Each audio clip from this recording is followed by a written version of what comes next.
Tatlong money lesson na kailangan mong tandaan ngayong 2026. Una, ang emergency ng iba, hindi palaging emergency mo. Mahirap itong marinig, pero kailangan mo to.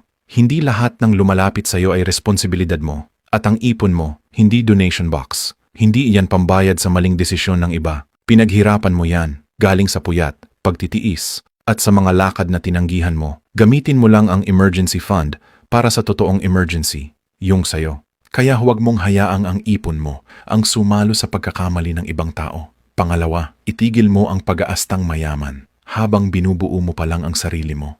Maraming nalubog nitong 2025 dahil sa kagustuhang magmukhang mayaman.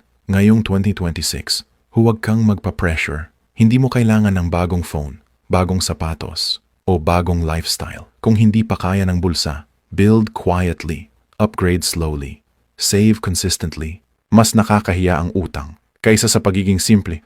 Pangatlo, ang future family mo kailangan ng stability, hindi ng excuses. Sa totoo lang, ang pinagsusumikapan mo ngayon, hindi lang para sa'yo.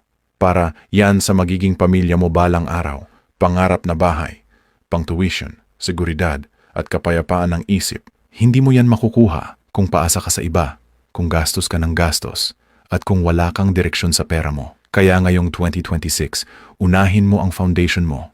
Kung ayaw mong maranasan ng magiging anak mo, ang hirap na dinanas mo, mag-ipon ka habang kaya pa. Kaya ulitin ko. Ang emergency ng iba, hindi mo emergency. Itigil ang pag-aastang sobrang yaman. Mag-build muna, flex later. At ang ipon mo ngayon, yan ang safety net ng future family mo.